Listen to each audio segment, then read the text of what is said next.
കഴിഞ്ഞ ദിവസങ്ങളിലൊക്കെ നമ്മൾ ചെറിയ രീതിയിൽ പൊതിച്ചോറ് കൊടുക്കുന്നതിൻ്റെ ചെറിയൊരു ഷോർട്ട് വീഡിയോ നമ്മൾ ഇട്ടിട്ടുണ്ടായിരുന്നു. അതുപോലെ തന്നെ ഇത് നമ്മൾ ശനിയാഴ്ച ഇരുന്ന് പൊതിച്ചോറ് കൊടുക്കാൻ വേണ്ടിയിട്ട് എടുത്തപ്പോൾ ചെറിയൊരു വീഡിയോ എടുത്ത് വെച്ചിരുന്നതാണ്. അന്ന് നമ്മൾ കപ്പ വേവിച്ചത്, മെഴുക്ക് വരട്ടി, മീൻകറി, പിന്നെ മാങ്ങാക്കറിയാണ് അന്ന് കൊടുത്തത് കേട്ടോ. പിന്നെ മീൻ വറുത്തതും അച്ചാറും ഉണ്ടായിരുന്നു. അപ്പോൾ ഇത്രയും ഐറ്റങ്ങളാണ് എടുത്തിരുന്നത്. പിന്നെ ശനിയാഴ്ച ഇരുന്ന് ഇല്ലായിരുന്നു, തിങ്കളാഴ്ച തൊട്ടാണ്. പിന്നെ ഇന്ന് മുതലാണ് നമ്മൾ കൊടുത്തത് കേട്ടോ. ഇന്നാണ് ഞാൻ ചെറിയൊരു ഷോർട്ട് വീഡിയോ ഇപ്പം ഞാൻ ഇടുന്നത്. കാരണം കഴിഞ്ഞ ദിവസങ്ങളിലും പിന്നെ അത് മാത്രമല്ല ഇന്നലെ ചെറിയൊരു ലോങ് വീഡിയോ ഇട്ടിട്ടുണ്ടായിരുന്നു.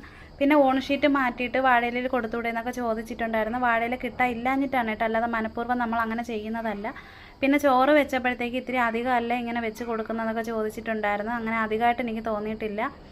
കാരണം നമ്മൾ ഈ ചോറ് കൊടുക്കുമ്പോഴത്തേക്ക് മനസ്സ് നിറഞ്ഞവർ കഴിക്കണമല്ലോ. അത് മാത്രമല്ല ഒരു ചോറ് മേടിച്ചിട്ട് ചിലപ്പോൾ 2 പേരൊക്കെ ആയിരിക്കും കഴിക്കുന്നത് കേട്ടോ. അപ്പോൾ അതുകൊണ്ടാണ്. പിന്നെ ചോറൊക്കെ കൊടുത്ത് വിട്ട് കഴിഞ്ഞ ഉടനെ തന്നെ അടുക്കളയെല്ലാം ക്ലീൻ ചെയ്ത് എല്ലാം റെഡിയാക്കി ഇട്ടിട്ടുണ്ടായിരുന്നു കൂടെ തന്നെ. അപ്പോൾ വീഡിയോ ഇഷ്ടമായ സപ്പോർട്ട് ചെയ്യാനും ലൈക്ക് ചെയ്യാനും കമൻറ്റ് ഇടാനൊന്നും മറക്കല്ലേ.